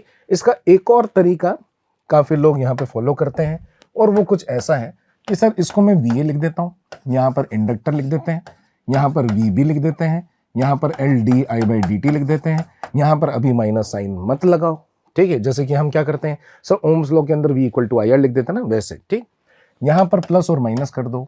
जब A से उधर की तरफ जाएंगे तो VA में से minus of LDI by DT करके और कहां पहुंच जाएंगे? VB। ऐसा भी काफी लोग करते हैं। ठीक है, तो ये भी चीज फॉलो करते हो। सर ये वाली चीज और पिछली वाली चीज सेम है क्या? हाँ बेटा, ध्यान से देखो, अगर मैं उसको उठा के इधर ले जाता हूं तो ये VA माइनस VB और उधर की तरफ चला जाए तो वो LDI by DT। Got it? ठीक, इधर आओ, बिल्कुल सेम है सर। ठीक, अब तुमको बस DI बाई DT क्या करना है? विद साइन रखना है। करंट बढ़ रहा हो तो प्लस में रखना है, करंट घट रहा हो तो माइनस में रखना है, और अगर आपका करंट चेंज ही नहीं हो रहा है तो फिर ये वाला टर्म 0 हो जाएगा। Need not to worry. ठीक है भाई साहब, ओके।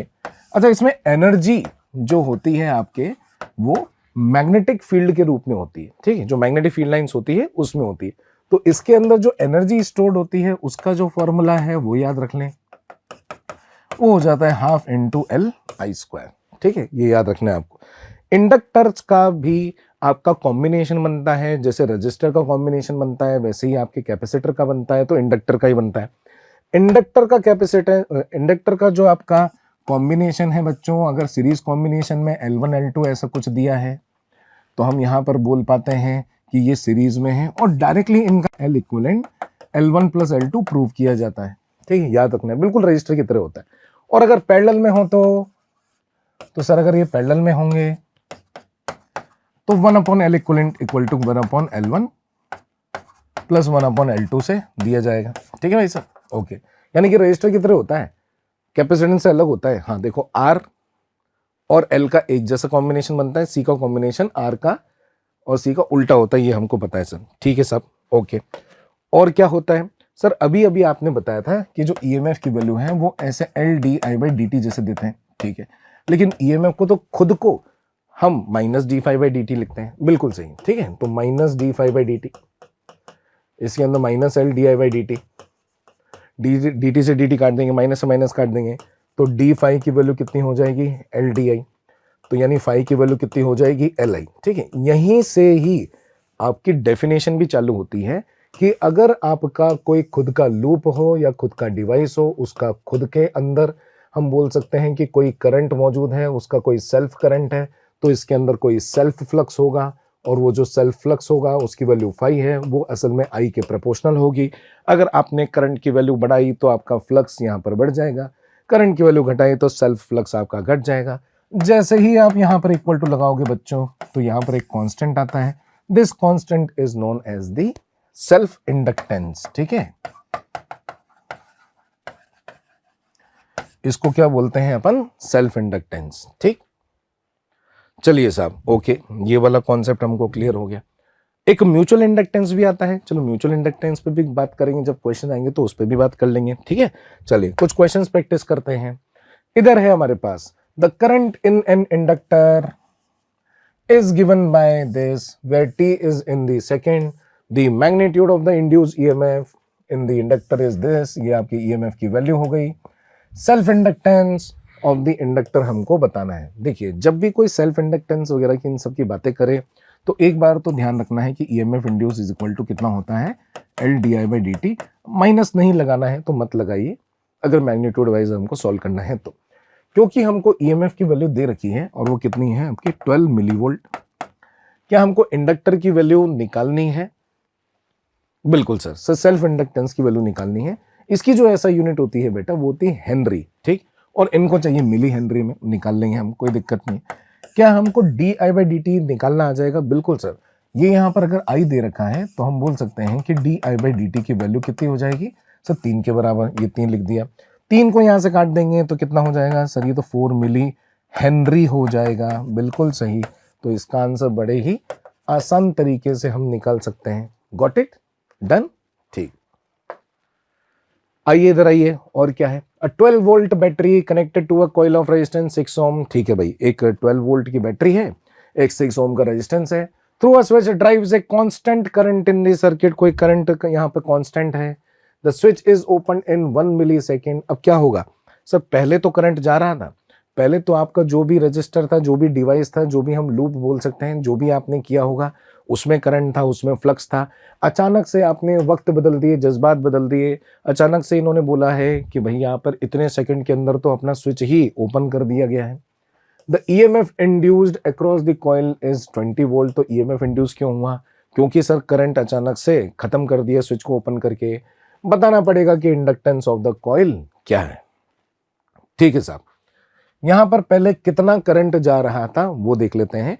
कि मान लेते हैं कि कोई कॉइल है, उसके अंदर कोई बैटरी थी, बैटरी कितने वोल्ट की थी सर, 12 वोल्ट की।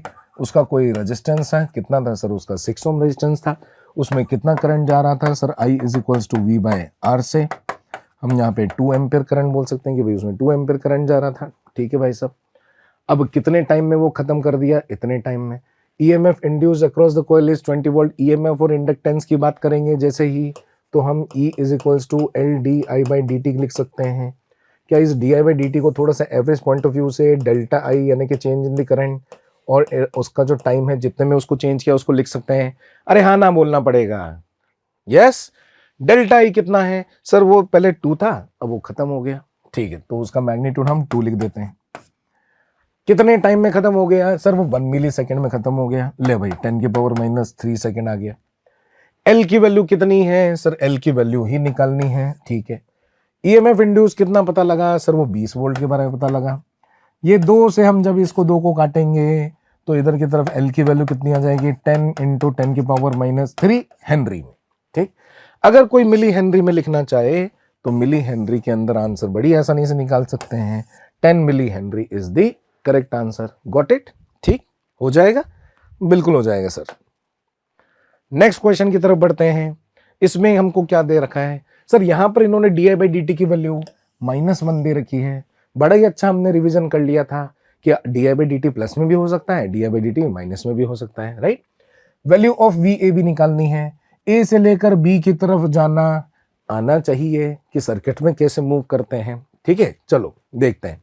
अकॉर्डिंग टू दी सर्किट, जब हम VA से चालू करेंगे फिर यहां से यहां पर हमको जंप करना पड़ेगा। ठीक है, उस पॉइंट पर आना पड़ेगा। तो सर जो रजिस्टर होता है वो तो higher potential to lower potential के डायरेक्शन में करंट फ्लो होता है। तो हम VA से चालू करते हैं और जब हम उसके अंदर हायर टू लोअर जाएंगे तो माइनस करना होगा और वो हो जाएगा V = IR के हिसाब से। ये यहाँ पर 12 ओम का रेजिस्टेंस। ठीक है भाई साहब, कहाँ पहुंच गए सर? इस पॉइंट पर पहुंच गए। ये कौन आ गया सर? ये इंडक्टर आ गया। इसके अंदर ना सर वो LdI/dt होता है और जब जिस डायरेक्शन में करंट जा रहा होता है उसमें जब हम जंप करते हैं तो माइनस साइन की तरफ करते हैं तो माइनस LdI/dt लिखते हैं। तो -LdI/dt। ठीक, इसी की ही वैल्यू यहां पर पुट कर देते हैं। L की वैल्यू कितनी दे रखी है सर? L की वैल्यू 6 दे रखी है। di/dt की वैल्यू कितनी दे रखी है सर? -1 दे रखी है। ओके भाई, कहां पहुंच गए सर? इस पॉइंट पे पहुंच गए। यहां से प्लस से माइनस में जा रहे हैं क्योंकि ये बड़ा डंडा ये छोटा डंडा, तो ये हो गया आपका -12 वोल्ट इज इक्वल टू कितना हो गया सर? वहां पर तो हम बी पर पहुंच गए। ऐसा करना आना चाहिए। अगर आपको ये सीखना है एक बार फिर से देख लेना, ठीक है, वीडियो को, कोई दिक्कत नहीं है ना। इधर आइए, इधर कितना हो जाएगा? VA -24। इधर से माइनस माइनस को देखेंगे तो प्लस हो जाएगा +6 -12 इज इक्वल टू कितना? VB। अगर हमको निकालना है कितना? VAB को VA -VB जैसा मान लें, ये पूरा टर्म उठाकर उधर लेकर जाएंगे, VB को इधर ले जाएंगे तो VA -VB is equal to, ये तो मिलाकर हो जाएगा -6 -6 -24 -30, उधर जाएगा तो कितना? 30 वोल्ट। क्या हमको वोल्ट में ही आंसर देना है? बिल्कुल सर। गॉट इट दोस्तों, समझ में आया कैसे सर्किट सॉल्व करना है, राइट। चलिए आगे की तरफ बढ़ते हैं। ये वाला जो क्वेश्चन है स्पेशली मैं म्यूचुअल इंडक्टेंस से रिलेटेड लिख रहा हूं आपके लिए। उससे पहले ऐसा करते हैं कि म्यूचुअल इंडक्टेंस क्या होता है उससे पता कर लेते हैं। क्या आपको ये पता लगा था कि सर एक लूप था, एक करंट था, उसके अंदर खुद का सेल्फ फ्लक्स था और वो प्रोपोर्शनल टू I था? क्या ये आपको याद आ रहा है? सर हाँ, अभी पढ़ा था। फाई सेल्फ की value is equal to L × I थी। इसको क्या बोलते थे सर? इसको सेल्फ इंडक्टेंस बोलते थे। ठीक है, इस कॉन्सेप्ट की जगह अगर आपको मैं बोल दूं कि ये क्या है? ये लूप 1 है। ये क्या है सर? ये लूप 2 है। ओके, लूप 2 में करंट जा रहा है, लूप 1 में मान लेते हैं कि अभी कोई करंट नहीं जा रहा। ओके, अब क्या इसका कोई ना कोई फ्लक्स उसमें से पास हो सकता है? सर हो सकता है, कोई दिक्कत नहीं। इसको क्या बोलेंगे? इसको सेल्फ फ्लक्स नहीं बोलेंगे, इसको बोलेंगे कि उसका फ्लक्स है। उसके फ्लक्स को बोलते हैं म्यूचुअल फ्लक्स। ठीक है भाई, दूसरे वाले का फ्लक्स है।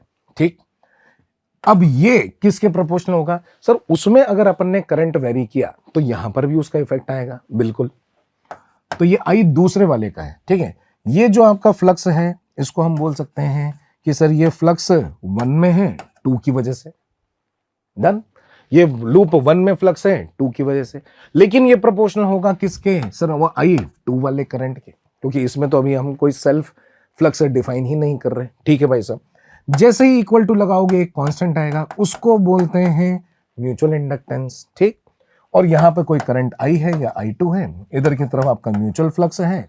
इसको अगर मैं I2 से डिवाइड कर दूंगा तो हमको कैपिटल M की वैल्यू मिल जाएगी। ठीक है, तो ये रहा अपना कॉन्सेप्ट। ये कॉन्सेप्ट इस क्वेश्चन पे लगा के देखते हैं। बताइए, क्या हमको 2 लूप दे रखे हैं? बिल्कुल सर, एक छोटा लूप है और एक बड़ा लूप है। सर करंट किस में जाता हो मानो? देखो इसके अंदर क्या है कि हम छोटे वाले में करंट मानेंगे ना तो उससे जो फ्लक्स निकलेगा वो इसमें ना जगह जगह पर वेरी करेगा, यानी कि आपको फ्लक्स को लिखने में उसमें दिक्कत आएगी। क्यों सर? इसकी वजह से जब मैग्नेटिक फील्ड लिखेंगे, क्योंकि फ्लक्स होता क्या है? फ्लक्स की वैल्यू कितनी होती है सर? फ्लक्स की वैल्यू V × A होती है। अगर मैं मैग्नेटिक फील्ड को कांस्टेंट ले लूं तो कितना अच्छा रहेगा सर, बी इंटू ए ले लेंगे, है ना। लेकिन जब इस छोटे के अंदर करंट मानते हुए आप बाहर की तरफ जाओगे तो हर जगह पर क्या होगा, आपका मैग्नेटिक फील्ड इस वाले रीजन के अंदर अलग अलग होगा सर। वो अगर वो अलग अलग होगा तो फिर लिखूंगा कैसे। इसीलिए इस क्वेश्चन को करने के लिए अगर आप ये मान लें कि बाहर वाले में आपका करंट जा रहा है और क्योंकि ए की वैल्यू बहुत छोटी है तो इसके सेंटर पे जो मैग्नेटिक फील्ड होता है, बताओ वो सेंटर में मैग्नेटिक फील्ड कितना होता है सर, सेंटर में मैग्नेटिक फील्ड होगा mu not I upon 2r, और r की वैल्यू मैं b ले लेता हूं। ठीक है भाई साहब। अगर मैं एरिया के बारे में बात करूं तो अंदर वाला जो आपका एरिया है इसका एरिया कितना हो जाएगा सर, पाई ए स्क्वायर। हमारा जो ये छोटा रेडियस है ना, इस छोटे रेडियस के पॉइंट ऑफ व्यू से ही बात कर पा रहे हैं, छोटे वाले रेडियस से बात कर पाएंगे, इसमें हर जगह मैग्नेटिक फील्ड को कांस्टेंट माना जा सकता है। ठीक है साहब, ये आ गया। अब क्या करें, कुछ नहीं करना, बस आई की वैल्यू को उठा के नीचे लाना है, एम की वैल्यू मिल गई, because phi is equal to M into I. ठीक, ओके साहब, ये हो गया भाई।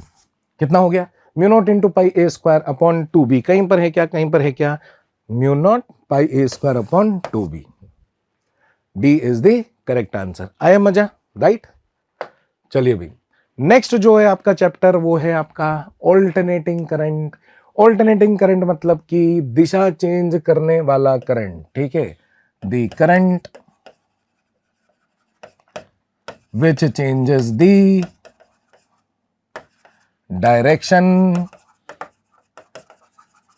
सर पीरियोडिकली करेगा, हाँ बेटा यही डेफिनेशन में जाता है, the current which changes the direction periodically. Sir अगर पीरियोडिकली नहीं हुआ तो अपने सिलेबस में पीरियोडिकली वाला ही है। ठीक है, जैसे कि साइन फंक्शन के बारे में बात करें कि अगर किसी ने करंट आपको आई नॉट साइन ओमेगा टी जैसा दे दिया या ओमेगा टी प्लस फाइव जैसा दे दिया तो क्या ये एक करंट वेरी करेगा? हाँ सर, ये करंट वेरी करता रहेगा, ये कभी प्लस होता रहेगा, कभी माइनस, कभी प्लस, कभी माइनस। सर प्लस माइनस होना जरूरी है? हाँ बेटा। ठीक है, ऑल्टरनेटिंग का मतलब यही है कि वो अपने डायरेक्शन को क्या करेगा, चेंज। सर अगर किसी ने हमको ऐसा दे दिया तो ये ऑल्टरनेटिंग करंट नहीं है, ये फ्लक्चुएटिंग डीसी जैसा बोल सकते हैं। ठीक है, क्योंकि नेगेटिव में नहीं गया। जिस तरह का करंट जो होता है ये हम बोलेंगे फ्लक्चुएटिंग डीसी है, डायरेक्ट करंट, और ये है आपका एसी। ठीक है भाई साहब, ओके। ये वाला जो फंक्शन है ये कैसे बनाया जा सकता होगा, जैसे कि हम फॉर एग्जांपल बोलें कि I इज इक्वल्स टू, आप चाहते थे कि 2 साइन ओमेगा टी जैसा कुछ हो और साथ में किसी ने 5 जोड़ दिए। अब ये कभी भी नेगेटिव नहीं हो सकता, क्यों? क्योंकि सर साइन ओमेगा टी की जो सबसे मिनिमम वैल्यू है वो -1 है, तो ये -2 बन जाएगा। 5 में से 2 घटाएंगे तो कितना हो जाएगा सर, 3 ज्यादा से ज्यादा, लेकिन 3 भी तो पॉजिटिव ही है। ठीक है ना। नेक्स्ट हम पार्ट में ये आते हैं कि किस तरीके से आरएमएस वैल्यू इसमें कैलकुलेट होती है। ठीक, तो आरएमएस का मतलब क्या होता है? आरएमएस करंट, जिसको हम आईआरएमएस भी बोल देते हैं। ठीक है, आरएमएस करंट क्या होता है, जो भी आपको करंट दे रखा हो उसका पहले स्क्वायर करें, फिर उसका मीन लें, फिर उसके बाद उसका रूट लें। ठीक है, जो आरएमएस है इसमें एस का मतलब क्या होता है, स्क्वायर करने का, इधर क्या लेने का सर, मीन लेने का, इधर क्या लेने का अपन को, इधर की तरफ हम इसमें रूट ले लेंगे। तो जैसे फॉर एग्जांपल अगर किसी ने आपको करंट दिया है I naught sine omega T plus 5 जैसा, ओके भाई, तो सबसे पहले क्या करेंगे, आरएमएस करंट निकालने के लिए सबसे पहले इसका स्क्वायर कर लेंगे। ठीक है साहब, ओके डन। फिर उसके बाद इसका एवरेज लेंगे। ठीक है, I square average, I naught square, sine square का एवरेज, साइन स्क्वायर में आगे जो भी फंक्शन हो, लेकिन अगर आपकी कंप्लीट साइकिल बोल रहा है तो इसकी एवरेज वैल्यू हाफ आती है। याद रखना है कि साइन स्क्वायर की एवरेज वैल्यू और कॉस स्क्वायर की एवरेज वैल्यू 1/2 आती है। याद रखना है फॉर कंप्लीट साइकिल। ठीक, अगर सर कंप्लीट साइकिल नहीं बोले, कुछ भी नहीं बोले, तो भी बेटा हाफ लेना है। ठीक है, थोड़ा सा कॉमन सेंस यहाँ पे अपन को लगाना पड़ेगा। तो ये हो जाएगा आपका आई नॉट स्क्वायर बाई 2 के बराबर। अगर मैं यहाँ पर रूट ले लेता हूं तब जाकर ये आईआरएमएस बना है। ठीक है, तब जाकर ये क्या बना है, आईआरएमएस बना है, और इसका रूट ले लिया है। इसका आंसर कितना हो गया है, आई नॉट बाई रूट 2। ऐसे में ना 2 टर्म यूज होते हैं, आपको पता भी होगा सर। जो ये आगे की तरफ लिखा होता है इसको पीक करंट बोल देते हैं, पीक वैल्यू बोल देते हैं, और यहाँ पर जो आया है उसको क्या बोल देते हैं सर, उसको आरएमएस वैल्यू बोल देते हैं।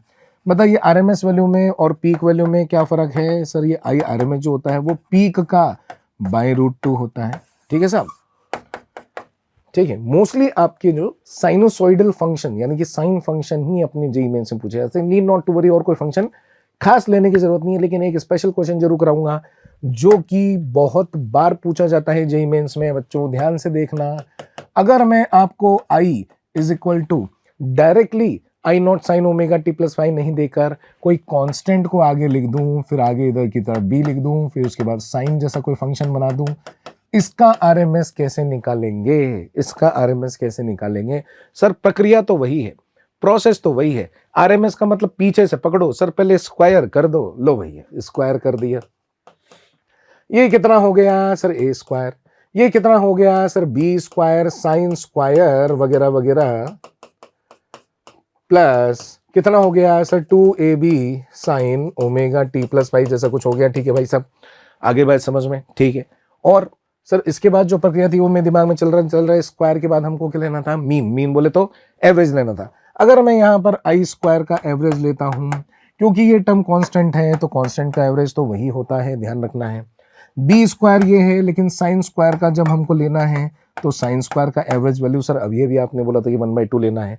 क्या आप लोगों को पता है कि साइन फंक्शन केवल जो खुद का फंक्शन यहां पर है, अगर उसका एवरेज लोगे तो वो 0 होता है। वो 0 इसलिए होता है बेटा क्योंकि अगर देखोगे तो साइन फंक्शन प्लस में माइनस में, प्लस में माइनस में, पूरे एक इंटरवल में अगर टोटल एरिया निकालें, हाँ एवरेज का एरिया से लेना देना होता है, तो यहाँ पे प्लस माइनस होने की वजह से ये वाला टर्म एक कंप्लीट साइकिल में खत्म हो जाएगा। लेकिन ये वाला टर्म खत्म नहीं होता क्योंकि ये तो सब पॉजिटिव में रहता है, तो ये नेगेटिव में नहीं जाता, राइट। इसलिए इसकी वैल्यू नॉन जीरो आती है। और कितनी आती है सर? 1/2 आती है। तो इसकी वैल्यू आ जाती है कितनी बेटा? A square plus B square by 2। अगर मैंने यहाँ पर आई स्क्वायर की एवरेज लेकर फिर रूट ले लिया तो क्या मैं यहाँ पर आरएमएस निकाल सकता हूँ? बिल्कुल। तो फाइनल आंसर क्या है? Final answer under root of A square plus B square by 2। याद रहेगा कि नहीं? Very important question, very important question. ठीक है। इसके बाद हम चलते हैं कि इस चैप्टर के अंदर इंपॉर्टेंट चीज क्या है? इंपॉर्टेंट चीज ये है कि अगर हम इसमें इंडक्टर यूज करें, अगर हम कैपेसिटर यूज करें, अगर हम यहाँ पर रजिस्टर यूज करें, आपके एसी यानी कि ऑल्टरनेट पोटेंशियल अगर डेवलप करें, तो देखो भाई अगर यहाँ पर रजिस्टर यूज करते हैं और यहाँ पर एक वेरिएबल या फिर फ्लक्चुएटिंग हम एसी बोल सकते हैं इसको, ये V naught sine omega T जैसा होता है, इसके अंदर कोई करंट फ्लो हो सकता है? बिल्कुल सर हो सकता है। जब ये करंट की वैल्यू निकाली जाती है दोस्तों तो वो आ जाती है V naught upon R sine omega T के बराबर ही। यानी कि अंदर आगे इधर में 0 है तो यहाँ पर भी कोई फाई का टर्म नहीं है, वो फाई का टर्म भी क्या हो जाता है यहाँ पर? 0। इसको हम ये बोल सकते हैं कि जो फेज डिफरेंस है किसमें? करंट में और आपके पोटेंशियल में, वो रजिस्टर में या फिर प्योर रजिस्टिव सर्किट में वो फाई की वैल्यू कितनी होती है? 0। ये चीज हमको ध्यान रखनी है। जब हम यहाँ पर कैपेसिटर का इस्तेमाल करते हैं और कैपेसिटर का इस्तेमाल करते हुए हम जब यहाँ पर variable V naught sine omega T जैसा लिखते हैं और इसके अंदर कोई करंट होता है, उस करंट को अगर हम इस फॉर्मेट में लिखते हैं कि वो यहाँ पर I naught sine omega T plus phi जैसा हो जाए, तो बेटा ये फाई की वैल्यू जो आ जाती है ये पाई बाई 2 के बराबर आती है। यानी कि ये चाहता है, कैपेसिटर चाहता है कि करंट पाई बाई 2 फेज से आगे हो। ऐसे में जब हम डिराइव करते हैं तो आई नॉट की वैल्यू कितनी आती है सर? वो आ जाती है आपकी वी नॉट अपॉन एक नया कांस्टेंट इसको बोलते हैं, जिसको बोलते हैं एक्स सी। ठीक है, इसको एक्स सी से रिप्रेजेंट करते हैं। इस एक्स सी की जो वैल्यू होती है इसको हम यहाँ पर कैपेसिटिव रिएक्टेंस बोल देते हैं, उसकी वैल्यू होती है 1 अपॉन ओमेगा सी के बराबर, where omega is the angular frequency, जिसको 2πf से लिखा जा सकता है। सी का मतलब यहाँ पर कैपेसिटेंस से लेना देना है। ओके सर, ये चीज समझ में आ गई हमको। लेकिन अगर हमारा पास कोई केवल और केवल इंडक्टर हो तो यहाँ पर V is equals to V naught sine omega T जैसा होता है, तो हम बोलेंगे कि यहाँ पर जो करंट की वैल्यू होती है वो कितनी आ जाती है? I naught sine omega T plus phi जैसा। ठीक है, ऐसा। यहाँ पर बेटा जो फाई की वैल्यू आती है वो फाई की वैल्यू आती है minus pi by 2। Minus pi by 2 का मतलब ये है कि जो करंट है वो आपके पोटेंशियल से पाई बाई 2 पीछे है। ये चीज हमको याद रखनी है। जब आई नॉट की वैल्यू निकालते हैं तो वो आपके वी नॉट अपॉन एक्सएल के बराबर आता है।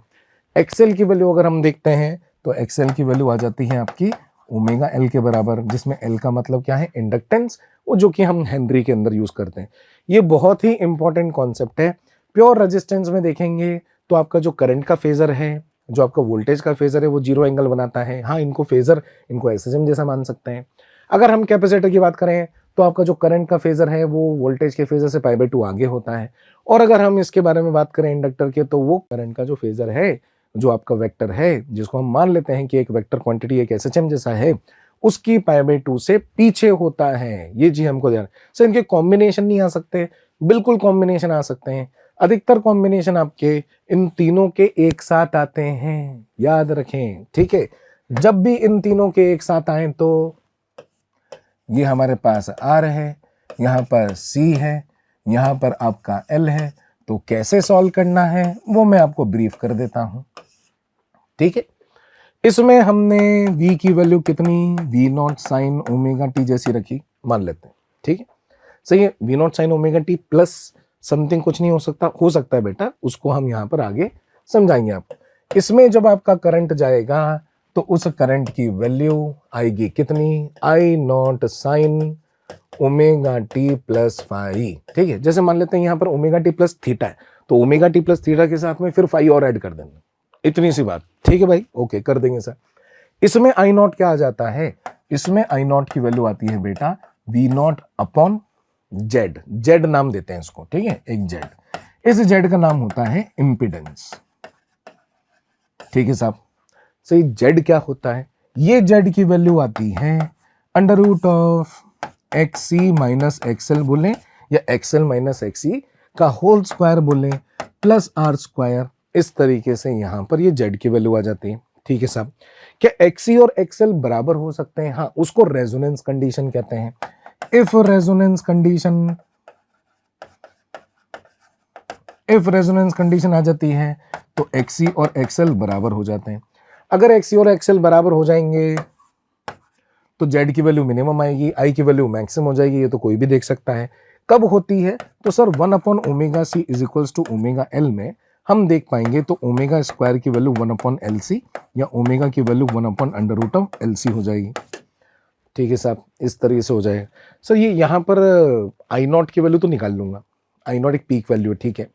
इसकी कोई RMS चाहिए होगी तो वो भी निकाल लूंगा सर I0 को बाई √2 से। ये यहाँ पर ये फाई कैसे निकालते हैं, इसमें फाई कैसे निकालते हैं, क्योंकि प्योर रजिस्टर में आपने जीरो बोला, कैपेसिटर के अंदर आपने π/2 प्लस में बोल दिया, और आपने इंडक्टर, केवल इंडक्टर वाले में माइनस π/2 बोल के बोल दिया कि भाई π/2 फेज पीछे। अब जब तीनों आ जाएंगे तो फाई कैसे निकालेंगे? जब तीनों आ जाएंगे तो बेटा मैं आपको एक छोटा सा ट्रिक बताता हूं। आपको क्या करना है, एक ट्रायंगल बनाना है, ठीक है। इधर की तरफ XC हो या XL हो, कोई भी ज्यादा हो उसको आगे पीछे कर देना, या फिर आप ये मान के चलेंगे कि उसकी मॉड वाली क्वांटिटी यहां लिख दें। नीचे की तरफ बेस में आप R लिख देना, यहां पर क्या लिख देना, आप फाई लिख देना। और जब इन दोनों का हम जब पाइथागोरस से सॉल्व करेंगे तो वो Z की वैल्यू यहीं पर ही आएगी। बिल्कुल, XC की वैल्यू अलग कैलकुलेट करी 1/ओमेगा c से, XL की वैल्यू कैलकुलेट करी ओमेगा L से, और फिर दोनों को सब्ट्रैक्ट करके यहां सजा दिया, यहां पे लिख दिया R।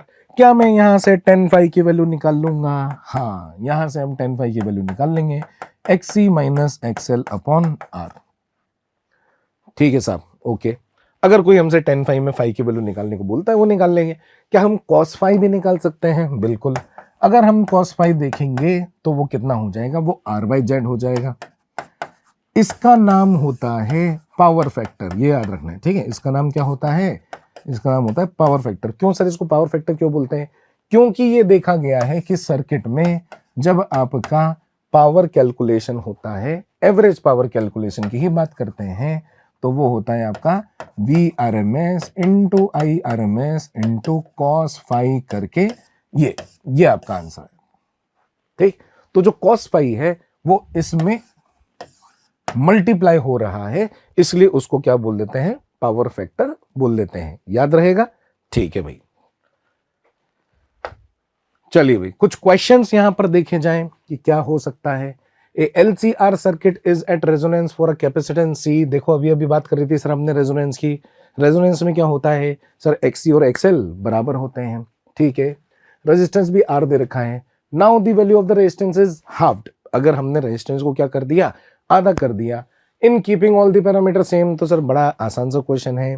देखिए भाई, हमने अभी अभी देखा था कि I is equals to V by Z होता है, लेकिन जेड की वैल्यू तो सर आर ही हो जाती है। क्यों? तो जब हमने देखा था तो वो था कि एक्स माइनस एक्सएल का whole square plus R square, इसकी वैल्यू हो जाएगी 0 क्योंकि रेजोनेंस की बात कर ली। अगर किसी ने बोल दिया कि रेजिस्टेंस को मैंने तो आधा कर दिया तो 2 का फैक्टर ऊपर चला जाएगा, तो 2 का फैक्टर ऊपर चला जाएगा तो हम बोलेंगे कि करंट विल बी डबल। ठीक है सर, ऐसा क्वेश्चन आया मैं संभाल लूंगा। यस बिल्कुल।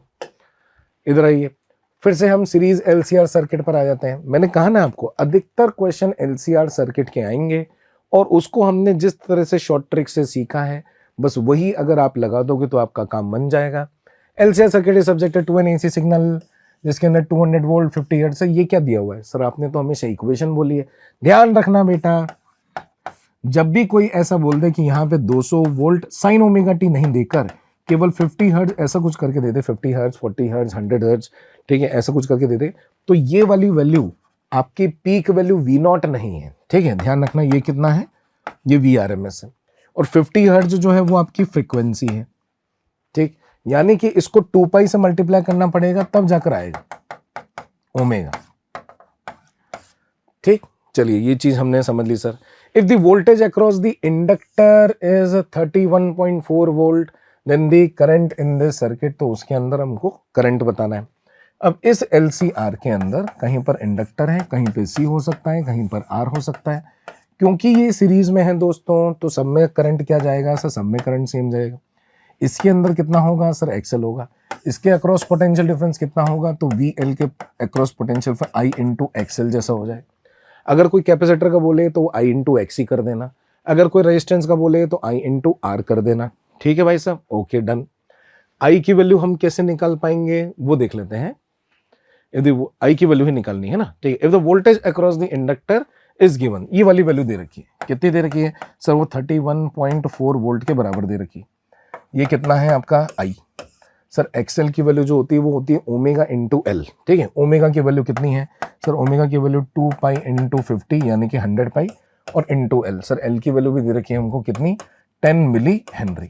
डन। इसका कैलकुलेशन करना है सर हमको। क्या हम यहाँ पर पाई की वैल्यू को 3.14 लिख सकते हैं?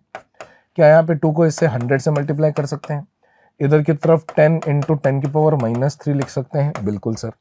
इधर की तरफ 314 अपॉन 10 लिख देते हैं। इधर 314 अपॉन 100 लिखकर सर इसको इससे काटकर इसको इससे काटकर काम कर लेते हैं। ठीक है सर, इसको उठाकर नीचे की तरफ ले जाएंगे तो कितना बनेगा सर? वो 10 की पावर 2 इंटू 10 की पावर -3 के हिसाब से 10 की पावर -1 बचेगा तो ऊपर चला जाएगा। ठीक है, तो ये चीज हम यहाँ पर काम कर पाएंगे। और उससे जब ऊपर जाएगा तो उसका आंसर कितना आ जाएगा? 10 एम्पियर के बराबर। कितना इजी क्वेश्चन यहाँ पर पूछा गया है और हमारे कॉन्सेप्ट भी क्लियर होते जा रहे हैं। जैसे कि अगर कोई हमसे पोटेंशियल ही पूछ लेता तो इसके अक्रॉस भी निकाल सकते हैं, इसके अक्रॉस भी निकाल सकते हैं, इसके अक्रॉस भी निकाल सकते हैं। Got it? ठीक है, चलिए साहब, ओके डन। आगे देखें। In an AC circuit the instantaneous current is 0।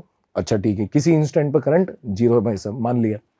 When the instantaneous voltage is maximum, जब मैक्सिमम था तो आपका करंट 0 था। ऐसे कैसे हो गया? देखो भाई, V is equals to V naught sine omega T है, और अगर I is equals to I naught sine omega T plus 5 है, तो बताइए ऐसा क्या करें कि ये मैक्सिमम हो जाए तो ये आपका मिनिमम जैसा हो जाए, यानी कि मतलब 0 हो जाए, सॉरी। तो सर ये मैक्सिमम होने का मतलब इसकी वैल्यू 1 कर दें। तो यहाँ पर ना अगर ये 5 की जगह पर π/2 हो या -π/2 हो तो ये बात पक्की हो जाएगी कि ये वाली वैल्यू आपकी कॉस बन जाएगी। और जब हमारे पास ये पता होता है कि साइन ओमेगा टी 1 होता है तो कॉस ओमेगा टी की वैल्यू क्या होती है बेटा? 0। ठीक, तो ऐसा लग रहा है जैसे तो प्योरली कैपेसिटिव सर्किट हो, प्योरली इंडक्टिव सर्किट हो, यानी केवल एल हो केवल और केवल सी हो तो फिर वो π/2 बन जाएगा। ठीक है भाई। द सोर्स में बी कनेक्टेड टू, तो सोर्स किस किस से कनेक्ट हो सकता है? प्योर इंडक्टर से हो सकता है, बिल्कुल। प्योर कैपेसिटर से हो सकता है, हाँ सर ये भी सही है। प्योर रजिस्टर से नहीं हो सकता क्योंकि प्योर रजिस्टर में तो क्या होता है सर, आपका जो करंट और पोटेंशियल होता है वो बिल्कुल और बिल्कुल एक जैसा बिहेव करते हैं, उनके बीच में कोई फेज डिफरेंस नहीं होता, तो हम सी को तो कैंसिल कर देंगे, यानी कि ये वाले दो ऑप्शन तो टोटली कैंसिल है। बस मुझे अब डी चेक करना है। अगर मैंने कॉम्बिनेशन ऑफ इंडक्टर और कैपेसिटर लिया तो भी क्या होगा? तो भी आपकी फाई की वैल्यू 90 डिग्री क्यों आई थी? मैंने आपको बोला था कि आप ना एक बार क्या कर सकते हैं, टेन फाई की वैल्यू निकाल सकते हैं। जैसे कि हमारे पास एक्सी है, एक्सएल है, आर है, लेकिन सर आर की वैल्यू 0 कर देंगे क्योंकि केवल एक्सी और एक्सएल है ना। टेन फाई की वैल्यू कितनी होती है दोस्तों? इतनी होती है सर, लेकिन आर तो है ही नहीं, तो जब हम इसको बोलेंगे तो इन्फिनिटी हो जाएगा, ये इन्फिनिटी हो जाएगा, तो फाई की वैल्यू कितनी आएगी सर? फाई की वैल्यू आपकी π/2 आएगी। बस यही तो चाहिए। अगर फाई की वैल्यू π/2 है तो आपका अगर पोटेंशियल मैक्सिमम है तो आपका करंट 0 आएगा। इसलिए ये भी पॉसिबल, ये भी पॉसिबल, ये भी पॉसिबल, यानी कि हमारा आंसर क्या हो जाएगा? ABD वाला हो जाएगा, सी वाला तो नहीं होगा। डन। चलिए भाई साहब, ये भी हो गया क्वेश्चन। बड़े धनाधन क्वेश्चन हो रहे हैं। जिस तरीके से आपको सिखाया गया है, अगर वो ट्रिक आपने लगा दी तो काम बन जाएगा। ठीक है, चलो भाई, ट्रांसफार्मर से रिलेटेड क्वेश्चंस भी आते हैं इंडक्शन के अंदर, उससे रिलेटेड कॉन्सेप्ट क्लियर करा देते हैं। ट्रांसफार्मर में क्या होता है बेटा? म्यूचुअल इंडक्टेंस का यूज किया जाता है। म्यूचुअल इंडक्टेंस में यूज करने पर एक होती है प्राइमरी कॉइल, ठीक है भाई साहब, एक होती है सेकेंडरी कॉइल या सेकेंडरी सर्किट, ठीक है सर, ओके। यहां पर ऐसा कुछ बनाए थे, ठीक। यहां पर कोर होता है, यहां पर एक कोर होता है, उसके ऊपर ये वाउंड किए होते हैं। इधर की तरफ नंबर ऑफ टर्न्स होते हैं N1, इधर की तरफ नंबर ऑफ टर्न्स होते हैं N2। इसके अंदर आपने क्या किया होता है, एक इनपुट का जो आपका पोटेंशियल है उसको वेरी करवाते हैं, तो यहां पर आपके आउटपुट के अक्रॉस पोटेंशियल आ जाता है। ओके सर, इसमें जो ईएमएफ होता है उसका रेशो क्या होता है? वो इनके टर्न्स के रेशो में होता है। जैसे यहाँ पर जो ईएमएफ इंड्यूस हुआ है प्लस माइनस मान लेते हैं, उधर की तरफ जो हुआ है तो वो E1/E2 is equals to N1/N2 हो जाता है। ठीक, कोई दिक्कत नहीं है। अच्छा ठीक है सर, और क्या होता है? अच्छा, यहाँ की जो पावर होती है वो सारी पावर वहां पर मान ली जाएगी अगर 100% एफिशिएंसी है, ठीक है। यहां से लेकर यहां तक कुछ लॉस हो सकता है। अगर 100% एफिशिएंसी है तो यहाँ की पावर वहां की पावर सेम एनर्जी उधर चली जाती है। देखो क्वेश्चन देखो, एफिशिएंसी 100% नहीं है, इसका मतलब क्या हुआ सर? उधर जो गई होगी वो असल में इस वाले की 100% नहीं होगी। ये समझ में आ गया सर, ये 80% होगी, यानी कि पावर सेकेंडरी कॉइल में होगी 80% ऑफ द प्राइमरी कॉइल, ठीक है। पावर का फॉर्मूला क्या होता है सर? पावर का फॉर्मूला होता है V × I बोले, E × I बोले, ठीक है। चलिए देख लेते हैं। Works at 10 volt and 4 kilowatt, यानी कि हमको ये पता लग गया कि जो इधर सेकेंडरी की पावर, सॉरी प्राइमरी की पावर है वो कितनी है?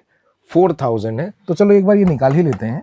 80/100 इंटू कितना हो गया है? 4000। 2 0 से 2 0 कैंसिल हो गया।